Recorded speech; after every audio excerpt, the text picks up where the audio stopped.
कभी सोचा है हम जिंदगी खत्म होने के बाद कहाँ जाते हैं? और सबसे बड़ा सवाल, हम वापस क्यों आते हैं? एक आत्मा जब स्पिरिट वर्ल्ड में लौटती है तो वहाँ सिर्फ सुकून होता है, न दर्द होता है, न कंफ्यूजन, न कंपटीशन। सिर्फ शांति, समझ और हमारे आसपास वो लोग होते हैं जिन्हें हम पहचानते हैं, जो हमें बिना शर्त के सपोर्ट करते हैं। फिर भी एक समय आता है जब हम उस सुकून को छोड़कर फिर से जन्म लेना पड़ता है, एक नई जिंदगी के लिए। लेकिन ये डिसीजन आसान नहीं होता। हमें 3 मुश्किल सवालों का जवाब देना पड़ता है। सबसे पहला, क्या मैं तैयार हूँ एक नई फिजिकल बॉडी के लिए? दूसरा, इस बार मुझे वो कौन सा इम्पोर्टेंट लेसन सीखना है? और तीसरा, कौन सा शरीर, कौन सा परिवार, कौन सी जगह मेरे लिए सही है? ये वीडियो उसी टर्निंग पॉइंट की बात करता है जब एक आत्मा अपने कर्मों, अपनी लर्निंग और अपनी स्पिरिचुअल मैच्योरिटी के बेस पर अपना अगला जन्म सेलेक्ट करती है। यहाँ हम सिर्फ रीबर्थ की बात नहीं कर रहे हैं। ये एक सेल्फ डायग्नोज्ड मिशन है जिसमें हर स्ट्रगल का एक रीजन होता है और हर रिश्ते का एक पर्पस होता है। अगर कभी आपको ऐसा लगा हो कि आखिर मैं यहाँ क्यों हूँ, ये सब मेरे ही साथ क्यों होता है, तो हो सकता है आज के वीडियो में उसका जवाब मिल जाए। तो आइए शुरू करते हैं। नमस्कार दोस्तों, स्वागत है आपका हमारी इस सीरीज में जिसको हम कहते हैं journey of souls. Doctor Michael Newton हैं जिन्होंने ढेर सारे लोगों को हिप्नोटाइज किया और पास्ट में लेकर गए, और उस दौरान उनके क्लाइंट्स 2 जन्मों के बीच में गए। और इससे मुझे तो भरोसा हो गया कि हम कभी मरते नहीं हैं, फिजिकली और मॉलिक्यूलरली हमारी कभी डेथ नहीं होती। एक हमारा ऐसा स्टेट है जिसमें कि हम सभी रूपों से परे चले जाते हैं, लेकिन उसको अभी तक डिस्कवर करना बाकी है। और जैसे जैसे आप ये सीरीज समझेंगे, आप देखेंगे यही यात्रा हर किसी की है। चाहे कोई आदमी समझदार हो या कोई आदमी इर्रेशनल, बहुत ख़राब, बहुत गलत चीज़ें कर रहा है, हम सबकी यात्रा यही है। लेकिन आज एक बहुत इंटरेस्टिंग क्वेश्चन का आंसर मिलेगा हम लोगों को कि हम यहाँ मरते तो हैं भगवान की मर्जी से, कोई अपनी मर्जी से तो मरता नहीं है, कोई मरना चाहता भी नहीं है। लेकिन कभी सोचा है आपने कभी कि पैदा हम किसकी मर्जी से होते हैं? क्योंकि अब वो चैप्टर चालू हो रहा है जिसका नाम है लाइफ सिलेक्शन।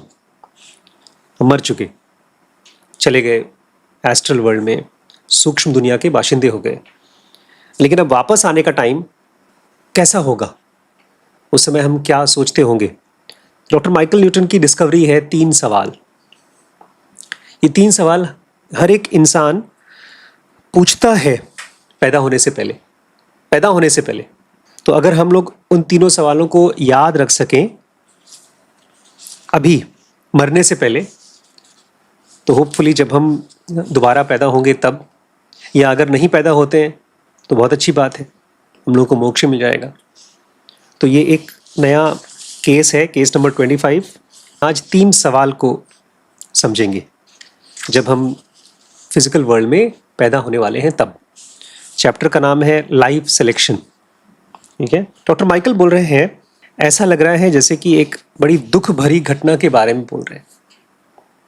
जैसे कभी कभी लोग छुट्टियों पे जाते हैं तो सब बड़े खुश होते हैं जब छुट्टियों में जा रहे हैं तो, लेकिन जब छुट्टियां ख़त्म हो जाती हैं तो 5 स्टार होटल या जो भी होटल है आपका, वहाँ से आपको वापस घर पे आना होता है तो रुलाई आती रहती है। तो ऐसा बोल रहे हैं कि जब आपको दोबारा पैदा होना है तो ऐसा लगता है जैसे कि आपको स्पिरिट वर्ल्ड की सैंक्चुरी, जो खूबसूरत जगह है, वहाँ से वापस आना पड़ रहा है, ट्रिप लेना पड़ रहा है अर्थ का। अब से ना मैं चाहता हूँ हमारे बच्चे रोज़ 5 मिनट ही सही, कम से कम 5 मिनट विजडम की स्टेट में रहें। आज मैंने श्रीश को कहा कि पढ़ो लिखो कुछ भी करो, लेकिन 5 मिनट विजडम की स्टेट में रहो। इसको थोड़ा समझिए, क्या होता है विजडम का स्टेट। हमारा माइंड जो है ना, वो किस चीज़ का बना हुआ है? IESM। ये IESM में क्या होता है? आई में क्या है, ई में क्या है, एस में क्या है? हमारे माइंड में आई में क्या है? इंटेलिजेंस। आप इंटेलिजेंट हैं, आपके पास आई है तो समझ कैसे पता चलता है कि आप समझदार हैं या बेवकूफ़ हैं? मैं पूछ रहा हूं कि 5 मिनट अगर आपको विजडम में खर्च करना है, मैं मेडिटेशन नहीं बोल रहा हूं, मैं विजडम बोल रहा हूं, तो कैसे खर्च करेंगे? शांत रह करके। तो अगर मान लीजिए कोई आदमी शांत है 2-3 घंटे, तो विजडम में है? नहीं है। तो विजडम क्या है? बुक पढ़ रहे हैं लेकिन बुक को खत्म करने की कोशिश नहीं कर रहे हैं, बुक को याद करने की कोशिश नहीं कर रहे हैं, बुक को डिकोड करने की कोशिश कर रहे हैं। यह है विजडम। जैसे जब मैंने इस बुक को पढ़ा तो पहले शॉट में तो ऐसी किताब भरोसा ही नहीं आती कि सच है भी। सुबह हम लोगों ने एक बहुत अच्छा वीडियो देखा। टॉम ची नाम का एक आदमी था, यंग एस्ट्रो साइंटिस्ट है वो, गैलेक्सीज और सुपरनोवाज को स्टडी करता है। और उसने एक टेड टॉक दिया जिसमें बताया कि किस तरह से हम लिटरली एक दूसरे से कनेक्टेड हैं। मुझे पहली बार पता चला, मैं आपको क्या बता रहा हूँ, 5 मिनट तक विजडम में रहना, और ये कितना अलग है रील्स के साथ रहना या फिल्मों के साथ रहने से, कितना अलग है। तो सबसे पहले उसने कहा कि मैं 3 एग्जाम्पल्स देना चाहता हूँ आपको, 3 स्टोरीज बताना चाहता हूँ। सबसे पहली स्टोरी हार्ट की, दूसरी स्टोरी सांस की, और तीसरी स्टोरी माइंड की। तो हार्ट की स्टोरी में उसने बताया कि इस ब्रह्मांड का जन्म कैसे होता है। स्टार्स जन्म लेते हैं, और एक टाइम ऐसा था कि इस पूरे ब्रह्मांड में आयरन था ही नहीं। जो आयरन का एलिमेंट है वो था ही नहीं। और बना कैसे आयरन? जब गैलेक्सीज कोलाइड होती हैं एक दूसरे के साथ में, सुपरनोवा बनते हैं स्टार्स, तब उससे आयरन की का कंस्ट्रक्शन हुआ, बना हुआ आयरन। अगर आयरन नहीं बनता तो हमारी बॉडी में बिना आयरन के हम रहते नहीं। और हमारी भी बॉडी में आयरन का मॉलिक्यूल ब्लड के मॉलिक्यूल्स के साथ में अटैच होकर पूरी बॉडी में मूव करता है। और इस चीज का डिजाइन आज से 2 अरब साल पहले जब सुपरनोवा एक दूसरे के साथ बने तो हुआ। इसका मतलब हमारे इस बॉडी का स्ट्रक्चर 2 अरब साल पहले डिजाइन किया गया। तो ये तो हो गया हार्ट की स्टोरी, कि हमारे हार्ट में, और हार्ट का भी हार्ट है आयरन, वो बना है 2 अरब साल पहले। अब दूसरी कहानी थी सांस की। धरती पर आज से करीब 400-500 मिलियन साल पहले ऑक्सीजन नहीं था, खाली कार्बन डाइऑक्साइड था। फिर कैसे बना ऑक्सीजन? पेड़ से भी पहले एक सिंगल सेल ऑर्गेनिज्म था, एक बैक्टीरिया था, साइनोबैक्टीरियम, और वो कई मिलियन साल में धीरे धीरे, पहले समुद्र में, फिर जमीन पे, फिर आसमान में, उसने कार्बन डाइऑक्साइड को तोड़ तोड़ के ऑक्सीजन बनाया, ओजोन लेयर बनाया। अगर वो नहीं पॉसिबल होता तो हम पॉसिबल नहीं होते। अब वो जो साइनोबैक्टीरियम है, अब वो पार्ट बन गया है पत्तों का, क्योंकि इस प्रोसेस को बोलते हैं फोटोसिंथेसिस। तो एक तरह से जब हम सांस छोड़ते हैं तो पेड़ पौधे, साइनोबैक्टीरियम सांस लेते हैं, और जब वो सांस लेते हैं तो हम सांस छोड़ते हैं। ऐसे एक कनेक्शन हमारे बीच में है। और लास्ट में उन्होंने कहा, आज मुझे बड़ी खुशी हुई इस चीज़ को अपने स्टाफ के साथ में शेयर करने पे, कि जब भी हम कोई छोटा सा काम करते हैं, बहुत छोटा सा काम, और हम लोगों को ये फीलिंग नहीं आती कि हम कुछ कर रहे हैं, आप बैठे हैं एक वीडियो के सामने एडिटिंग कर रहे हैं, और at the end of the day 4 घंटे तक एक कैमरे के सामने, लैपटॉप के सामने बोर हो रहे हैं, बिजली भी जा रही है, खाना भी मन का नहीं मिल रहा है, और इसके बाद जब आप खाली होकर घर जाते हैं और एकदम फ्रस्ट्रेटेड हैं, और कुछ टाइम के बाद आप बूढ़े होकर मर जाते हैं, आपके एग्जिस्टेंस का कोई मतलब ही नहीं लगता आपको, तब भी आपकी हालत ऐसी है जैसे कि वो साइनोबैक्टीरियम जो मर चुका है आज से कई साल पहले, लेकिन अगर वो नहीं होता तो आज हम नहीं होते। लास्ट में एग्जाम्पल देते हैं माइंड का, और उनका एक फेवरेट एग्जाम्पल था पियानो का। बोलते हैं पियानो एक बड़ा कॉम्प्लेक्स इंस्ट्रूमेंट है। पियानो को बनने के लिए बहुत कॉम्प्लेक्स, बहुत मुश्किल इंजीनियरिंग, आर्ट और बहुत एफर्ट चाहिए था। तो जो कुछ भी हम आज बना रहे हैं, हम लोग एक किताब में से वीडियो बना रहे हैं, हम लोग एक वीडियो में से एक कोर्स बना रहे हैं। इन सब चीज़ों को सोच समझ करके हम लोग एक जगह बना रहे हैं जहाँ पर लोग आ करके इसी के बारे में डिस्कशन करें। ये सब क्यों? क्योंकि इसके 100, 200, 500 साल बाद हो सकता है एक ऐसी दुनिया हो जाए जहाँ पर कोई मर्डर ना हो, कोई चोरी ना हो, कोई ज़बरदस्ती की शादी ना हो, एक खूबसूरत दुनिया बन जाए। ये उनका एक कनेक्शन था। 2, 3, 4 अरब, उसमें बड़ी सुंदर उन्होंने 2 गैलेक्सीज को टकराते हुए फोटो दिखाई और एक फोटो में 1 लाख गैलेक्सीज को मूव करते हुए दिखाया। उसी से मैं आप लोगों को शेयर करना चाहता था कि 5 मिनट का विजडम क्या होता है। पहली फोटो में 2 गैलेक्सीज दिखाए टकराते हुए और अचानक से दूसरी फोटो में 1 लाख गैलेक्सीज दिखाया। ये कैसे दिखाया? कैसे कोई आदमी 1 लाख गैलेक्सीज देख लेगा? टेलीस्कोप से आप फोकस करेंगे तो एक गैलेक्सी दिखाई देगी, दूर से देखेंगे तो लाखों गैलेक्सीज दिखाई देगी। हमारा माइंड भी ऐसा ही है। जब चिंता कर रहा होता है तो एक गैलेक्सी के अंदर में, एक प्लैनेट के अंदर में, एक शहर के अंदर में, एक बच्चे के अंदर में उसकी ज़िंदगी में क्या भसड़ चल रही है, क्या दुख चल रहा है, वो आप देख रहे हैं। देख क्या रहे हैं? जी रहे हैं। और जब आप उससे पीछे पीछे पीछे जाते हैं, थिंक अगेन करते हैं, रिव्यू करते हैं, डिकोड करते हैं, कॉन्टम्पलेट करते हैं, या तो आजकल हमारी नई भाषा है, क्या करते हैं?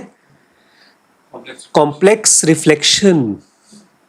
तब आपको समझ में आता है कुछ अपने बारे में। उसको मैं बोलता हूं 5 मिनट का विजडम।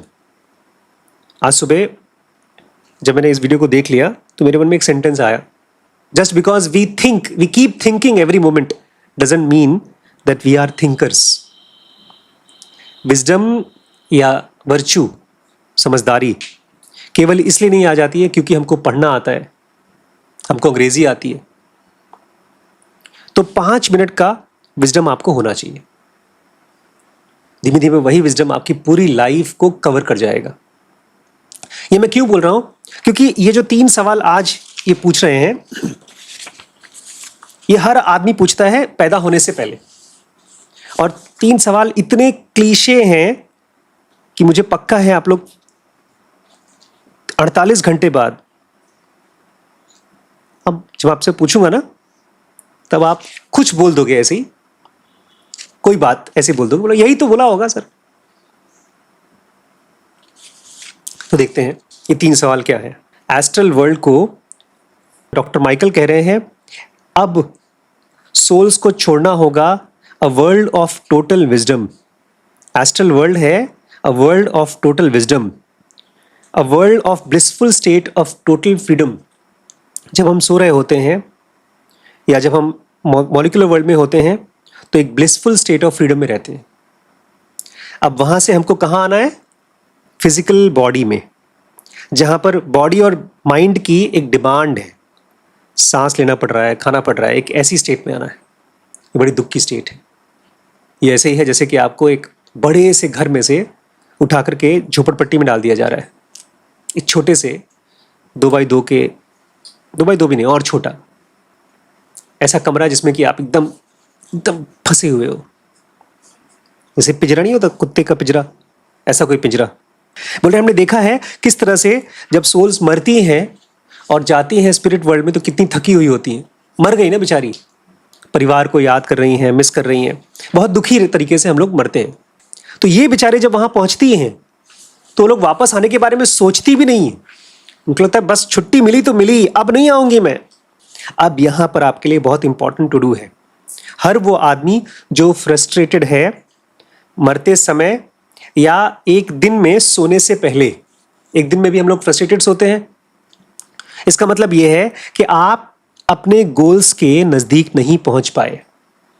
आपका एक दिन में एक गोल होता है, उसको अच्छे से जीना। कुछ लोगों का गोल होता है कि मुझे एंजॉय करना है, कुछ लोगों का गोल होता है कि मुझे कुछ सीखना है, कुछ लोगों का गोल होता है कि मुझे अपने परिवार के साथ में एक अच्छा टाइम बिताना है। लेकिन ये जेनरिक गोल नहीं है। अगर आप अपने गोल को मीट नहीं कर रहे हो तो आपको at the end of the frustration रहेगा। आज अंकल बता रहे हैं कि 20 साल पहले ऐसी हालत थी, ये बड़े बड़े प्रोजेक्ट्स रहते हैं कंस्ट्रक्शन के, उसमें हम लोग कैसी भी कंडीशन में रह लेते थे और काम कर लेते थे। अब जो स्टाफ काम करता है उसको एयर कंडीशन रूम चाहिए, अच्छे से अच्छा खाना चाहिए, फिर भी फ्रस्ट्रेटेड रहता है। और पता है नंबर 1 फ्रस्ट्रेशन का कॉज क्या है? पहले नहीं था। फोन में जब हम देखते हैं, अरे यार एक 10 साल का बच्चा इतना अच्छा वीडियोस बना रहा है, उसके पास लाखों रुपए आ चुके हैं, मैं तो यहाँ मजदूरी कर रहा हूँ, उसकी फ्रस्ट्रेशन का कॉज है। तो अगर आपने अपने मरने से पहले अपने गोल्स को अचीव नहीं किया तो आप खास तौर से फ्रस्ट्रेटेड रहोगे। 2 जिंदगी हम लोग रोज जीते हैं, एक पीस की और एक कंफ्यूजन की। पीस वाली जिंदगी कौन सी होती है? जब हम सो रहे होते हैं। लेकिन क्या पता चलता है, बड़ी मजबूरी में सोते हैं हम लोग। जब नींद आती है, धक्का कोई मारता है, तब जाके सोते हैं।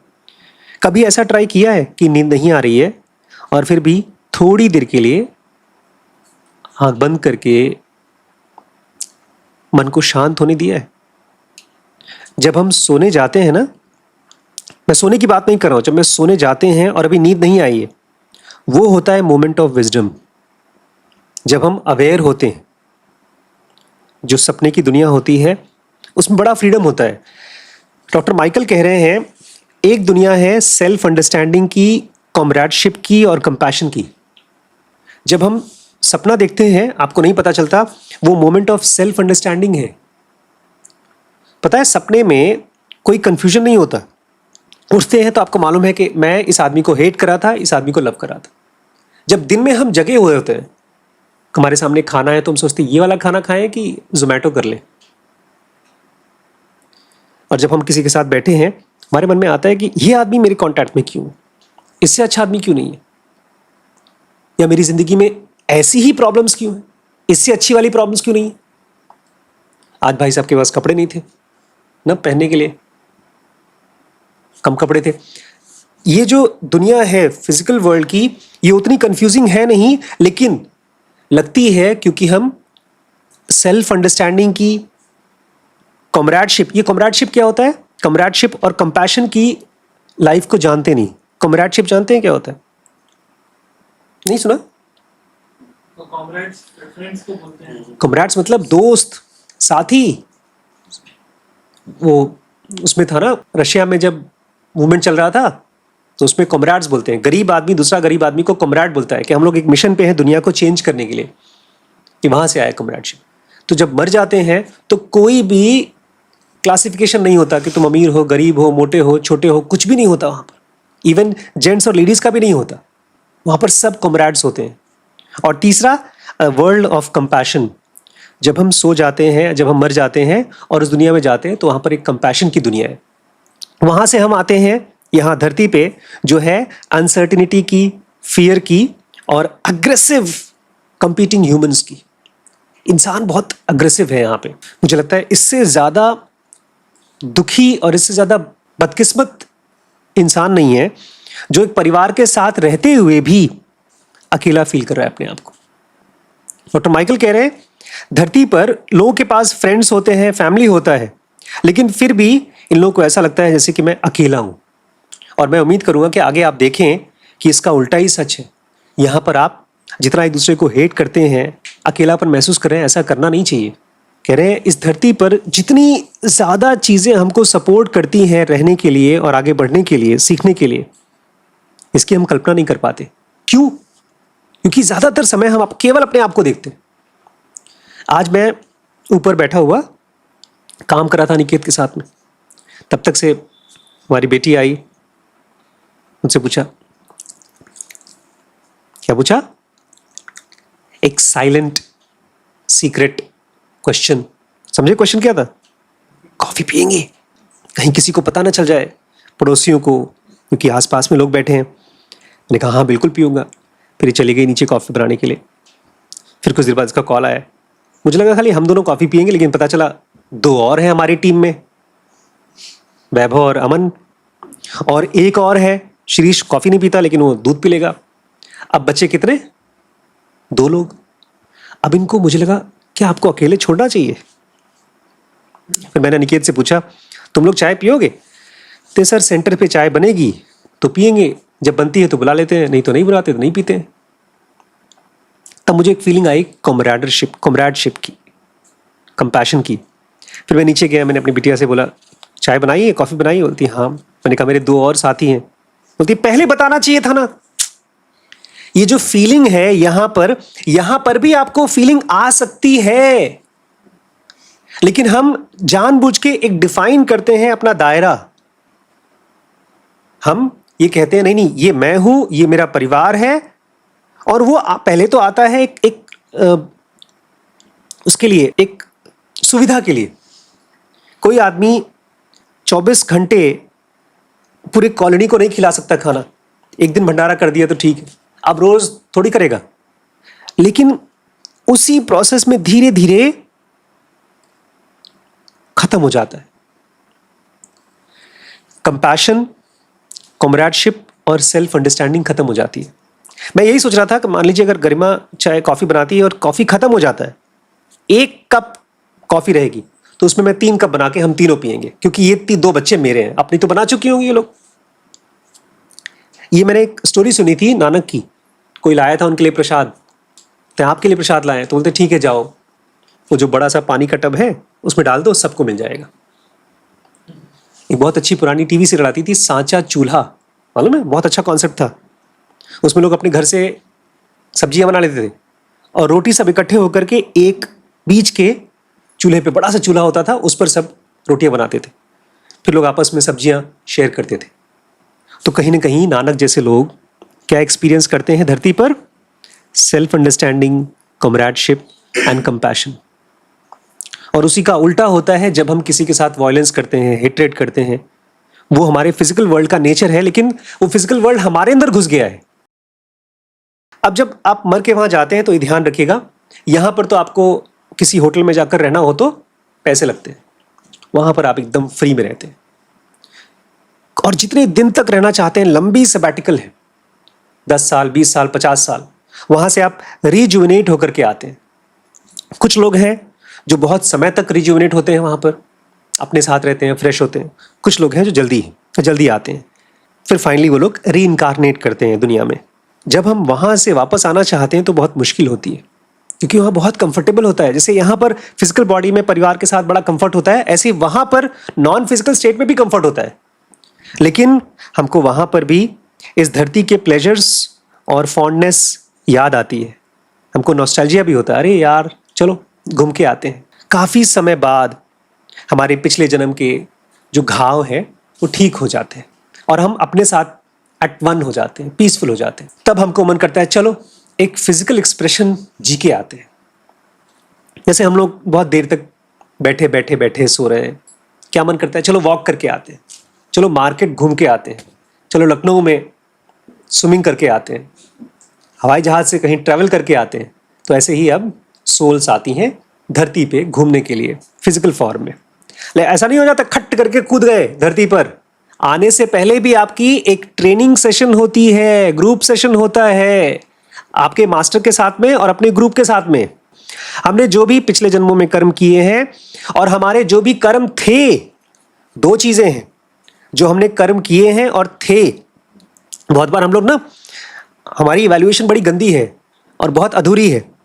2 + 2 हम बोलते हैं नहीं 5 ही होना चाहिए। क्यों? क्योंकि बगल वाले के पास 5 रुपए है, इसलिए मुझे 5 मिलने चाहिए। नहीं समझे? आपकी क्वालिफिकेशन क्या है? एमटेक। सैलरी क्या है? 50,000। कितनी मिलनी चाहिए? 2.5 लाख, क्योंकि 2.5 लाख मेरी जरूरत है। मैं कितना दे रहा हूं? मेरे इस धरती और ब्रह्मांड के लिए क्या कर्म है और मैं क्या कर्म करके आया हूं, दोनों में बहुत अंतर है। अभी रिसेंटली एक भाई साहब मुझसे बोल रहे थे, सर मेरी सैलरी उस आदमी की सैलरी के बराबर क्यों नहीं? आप मेरे साथ बायस्ड हैं, धोखा कर रहे हैं, बराबर बराबर करो। मैंने उनको पूछा कि क्या आप उनका काम कर पाएंगे? बोलते हैं हाँ बिल्कुल कर लेंगे। उनका करके दिखाइए। तो वो तो मेरे काम में है नहीं ना।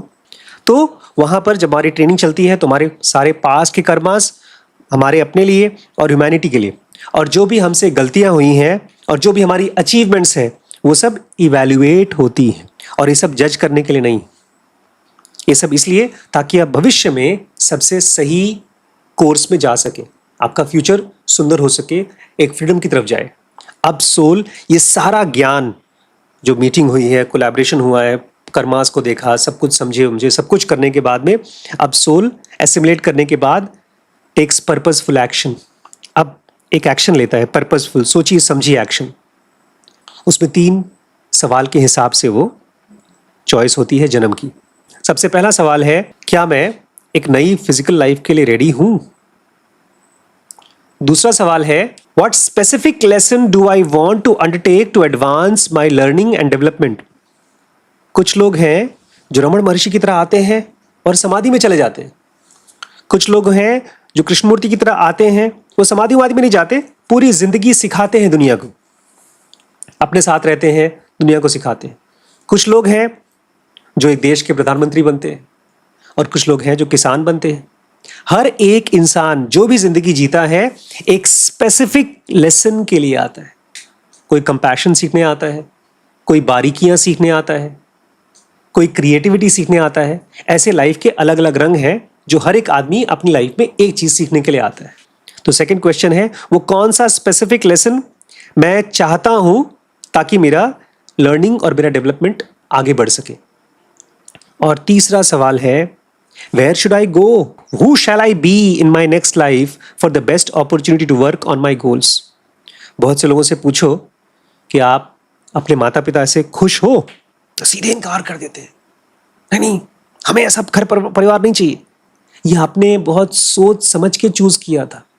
आपने पैदा होने से पहले पूछा था, वेयर शुड आई गो, मैं कहाँ जाऊं, हु शैल आई बी, मैं कौन रहूं अगले जन्म में, ताकि मुझे अपने कर्मास अपने लिए और ब्रह्मांड के लिए मौका मिले उन कर्मों को जीने के लिए, लिव आउट करने के लिए। तो 3 सवाल कौन कौन से हैं? क्या मैं रेडी हूं, वो एक लेसन कौन सा है जो मुझे जाकर के सीखना है, और तीसरा, मैं किस घर में किस परिवार में पैदा हूं। इन तीनों को जानने के बाद, ये तो आप जब पैदा होंगे तब आप पूछेंगे ही, अब अभी जिंदे में जान करके क्या फायदा हो गया? क्या मैं रेडी हूं पैदा होने के लिए? वो स्पेसिफिक लेसन क्या है जो मैं आया हूं धरती पर सीखने के लिए? और मैं क्या होना चाहता हूं, किस परिवार में पैदा हूं, कौन सा इंसान बनूं? ये जानकर अब क्या फायदा हो गया? देखिए, अपने थॉट्स को पहचानिए और ये पूछिए, उसमें माइक्रो लेवल पर एसेस करने की कोशिश करिए, बहुत माइक्रो लेवल पे जजमेंट्स अपने लिए और दूसरों के लिए। आप यहां पर अपनी ग्रोथ के लिए तो आए हो, लेकिन अगर आपकी ग्रोथ नहीं हो रही है तो अपने आप को डांटो मत, अरे किस कंडीशन में हूं, क्या भगवान ने मुझे डाल दिया। अगर डांट रहे हो इसका मतलब यह है आप वो दूर का 1 लाख गैलेक्सी का विजन नहीं देख पा रहे हो, क्योंकि दुनिया परफेक्ट है।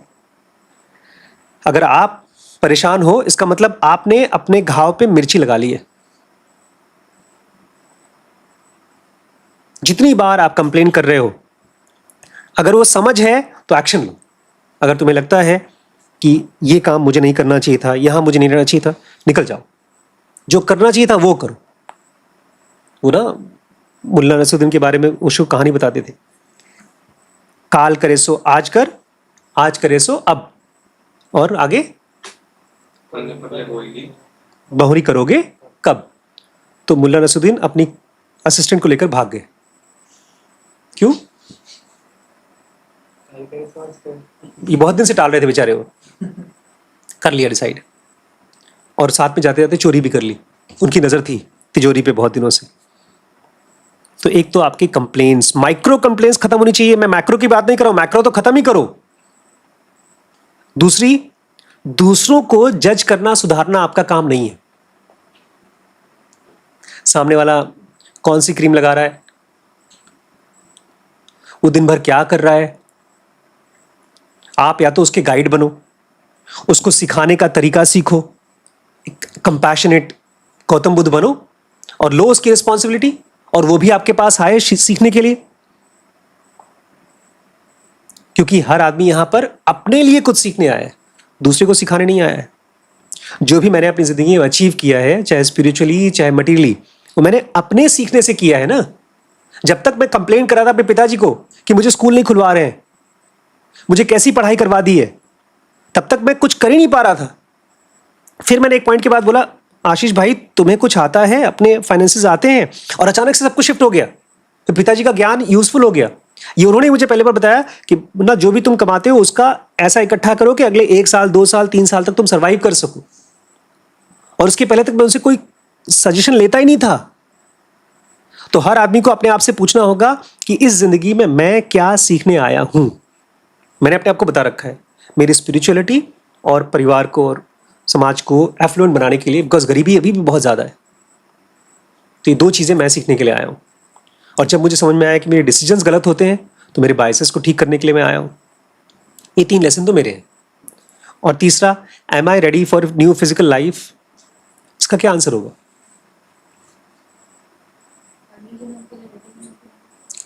आप अपने आप से पूछो, am I ready for new physical day? Because आपकी रोज डेथ होती है रात को, और जब सुबह उठते हो तो ये क्वेश्चन ऐसा नहीं एम आई रेडी, क्वेश्चन ये है कि how do I get ready. मैं पता है क्या कर रहा हूं आजकल? मैं नहा धो करके अपना काम चालू करने से पहले मैंने अपने आप को बाय रूल बता दिया है, मैं कोई एंटरटेनमेंट नहीं करूंगा। वो ऐसा ही है जैसे कि आपने कहां डाल दिया। एक बहुत गंदे तरीके से दिन चालू करने का तरीका क्या हो सकता है? एंटरटेनमेंट। फोन में एंटरटेनमेंट। अगर आपको फोन देखना ही है तो मैंने आज शुरू किससे किया? वो प्रेयर, और लकीली उसमें रिकमेंडेशन में आया था वो वी आर इंटरकनेक्टेड। एक सिंपल सा लड़का है हार्वर्ड के, मुझे लगा हार्वर्ड जाकर क्या सीखा इसने? ये सीखा, लेकिन बहुत अच्छी चीज सिखाई उसने कि हम पूरी ब्रह्मांड में हर चीजों के साथ कनेक्टेड है। आप लोग जब शेयर करते हैं जोक्स, या आप लोग शेयर करते हैं जजमेंट्स, यहां तक कि जब मान लीजिए आप गए ऑफिस में और आपका एक कलीग है वो कंप्लेन कर रहा है, या आपकी मदर है वो आपको रात को सोने नहीं दे रही थी ठीक से, मतलब आप समझ रहे हैं ना, ठीक से नहीं सोने देना मतलब वो सोने के लिए कह रही थी, आप सो नहीं रहे थे। वो कह रही थी बेटा जल्दी सो जा, और आपको बस लास्ट 2 घंटे और फिल्में देखनी थी। बेचारी माँ उठा सुला रही थी, तो आप उसके लिए कंप्लेन करें। आप अपने आप से पूछिए कि क्या मैं अपने आप को इस दिन के लिए रेडी कर पा रहा हूं? जब मैं ये सवाल अपने आप से पूछता हूं तो मैं अपने पहले आप खुद को थोड़ा सा पीछे ले जाता हूं। नहाते समय, ब्रश करते समय मैं सोचता हूं कल का दिन कैसे गया, और आज का दिन में आज अगर नहीं सोच रहा हूं ना तो सब कुछ ऑटोमेटिकली ढेर सारे नेगेटिव थॉट्स आते हैं। अरे यार आज भी ऐप रेडी नहीं हुआ, होगा कि नहीं होगा वो काम जो मैं सोच रहा हूं, मेरे बड़े बड़े प्लान्स हैं, रेवेन्यू नहीं आ रहा है, अगले महीने की सैलरी कैसे जाएगी। ये सब थॉट्स आते हैं जब मैं कॉन्शियस नहीं होता हूं। फिर मैं अपने आप को वहां से हटाता हूं और दिखाता हूं कि अच्छा क्या क्या चीजें हो रही हैं, क्या क्या चीजें अच्छी हो रही हैं। मैं देखता हूं, हाँ देखो हम लोगों ने अभी तक ज़ेनोगा कोर्स के ऐप बना लिया है, लॉन्च होने वाला है। जर्नी ऑफ सोल का 95th वीडियो हम लोग आज बनाएंगे। और पता है हम लोग क्या क्या सीख रहे हैं? नेटवर्क इफेक्ट सीख रहे हैं, हम लोग प्ले बिगर सीख रहे हैं, ढेर सारी चीज सीख रहे हैं। और फिर मेरा ध्यान कहां जाता है? Best course of the future Endeavour, towards best course of the future Endeavour. अगर आप केवल उन चीजों पे ध्यान दोगे कि क्या क्या नहीं है, क्या क्या गलत हुआ, तो आपको best course of the future Endeavour नहीं दिखाई देगा। बेस्ट कोर्स समझते हैं ऑफ द फ्यूचर एंडेवर? भविष्य का बेस्ट रास्ता। हमेशा रास्ता है और आप चल भी सकते हैं, लेकिन भूल जाता है, याद ही नहीं रहता। तो जब आप ये पूछते हैं ना, am I ready for the new physical life, आप ये नहीं पूछ रहे हैं कि अच्छा भैया बताओ कौन से शरीर में कूदूं, ये नहीं पूछ रहे हैं आप पूछ रहे हैं मैं मेंटली अपने आप को कैसे रेडी करूं आज के दिन के लिए। अपॉर्चुनिटीज आपको आती हैं बेस्ड ऑन आप क्या देख रहे हो। मैं 3 दिन से बड़ा एक्साइटेड हूं ये चैप्टर बनाने के लिए। एक चैप्टर है टिंडर, क्योंकि टिंडर का जो ऐप है पिछले 10 सालों में सबसे सक्सेसफुल ऐप लॉन्च हुआ है। बहुत मुश्किल से लॉन्च हुआ, इतने एफर्ट डाले उन्होंने बहुत समझदारी से, और एक ऐसा कुछ नया तरीका डाला था टिंडर ने कि कोई आदमी सामने बैठा है और आप यहां बैठे हैं ट्रेन में और वो टिंडर चला रहा है, आपको मालूम पड़ जाएगा। मालूम है कैसे? नॉर्मली आप ऊपर करते हैं स्वाइप, टिंडर में साइड साइड में स्वाइप करते हैं, राइट लेफ्ट। और ये लॉन्च पिछले 10 सालों में सबसे मुश्किल और सबसे क्रिएटिव ऐप लॉन्च था। जब मैंने इसको पढ़ा तो मुझे लगा यार कम से कम मुझे पता तो चल गया। जब मैं छोटी छोटी चीजों के लिए एक्साइटेड होता हूं तभी वो मुझे याद रहती हैं, तभी मैं उसके बारे में कुछ कर सकता हूं। और जब मैं दुखी होता हूं तो खाली दिमाग में क्या थॉट आता है? नहीं यार, क्या फायदा जाके ऑफिस, वही शक्ल देखनी पड़ेगी। इस नेचर में कोई डिवीजन नहीं किया होगा कि ये वाला बैक्टीरिया को ना ज्यादा सिखाएंगे ऑक्सीजन कैसे बनाते हैं, ये पेड़ का फल ज्यादा मीठा होगा, इसके पत्ते में ज्यादा क्लोरोफिल बनेगा। आप लोग वैसे ही बिहेव करते हैं। अगर आप अपने आप से नहीं पूछते हैं कि मैं कैसे अपने आप को रेडी करूं, कैसे फ्रेश करूं, कैसे काम करूं। बहुत छोटा सा ही चीज था, चलो साथ में चाय पी लेते हैं, क्योंकि चाय तो वैसे भी पीते हो बच्चे। और पता है ये सब चीजें हम पढ़ रहे हैं, हमने बिजनेस की बुक में डाला है, पढ़ा है ये चीज। आज हमने एक बहुत अच्छी बुक मंगाई है लीडरशिप का, और उस बुक का कोर थीम ये है, there are no bad teams, there are only bad leaders. तो कभी भी आपके मन में अगर ये आए ना, जिंदगी में क्या करूं, कुछ समझ में नहीं आया, जिंदगी बहुत मेरे साथ बहुत गलत हुआ है, तो समझ जाएगा there are no bad life, there are only bad leaders of life. आप केवल नेगेटिव चीज को देख रहे हो। नहाते नहाते देखो, सबसे ज्यादा बेस्ट टाइम होता है अपने पॉजिटिव चीज को देखने, नहाते समय। जानवर 2-3 महीने में एक बार नहाते होंगे, हम तो रोज नहाते हैं। कितनी विजडम है, कितनी वर्च्यू है फिजिकल लेवल पे, नहीं सोचा है कभी आपने? रोज ब्रश करते हैं। गांव में नहीं करते थे लोग, कभी दातून कर रहे हैं, कभी नहीं कर रहे हैं। उसके पीछे भी इतिहास है। आपको फ्रेश फील होता है, मालूम है? हमने इसके ऊपर वीडियो बनाया है। बहुत छोटी छोटी चीजें हैं जिसके बारे में अगर आप बहुत ध्यान से फोकस करोगे, आप खट करके बाहर निकल जाओगे अपने स्टेट में से, नेगेटिव स्टेट में से। और फिर राजा की तरह आप चल के जाओगे अपने काम पे, और आसपास देखोगे, ऐसा होगा जैसे कि उस कमरे में एक फ्रेश एयर आ गई। भगवान कृष्ण अंदर घुस गए, सबको मिल रहे हैं, सबको ज्ञान दे रहे हैं। लड़ाई करते समय मैदान में आप ज्ञान देंगे लोग, but you have to come to that state. There is no death, absolutely no death. There is only birth and rebirth and rebirth and rebirth. और हर बार आप केवल सीखने के लिए आते हैं। ठीक है दोस्तों, ये पूरी की पूरी सीरीज अवेलेबल है dkbrains.com पे, वहां जाके चेकआउट कर लीजिए।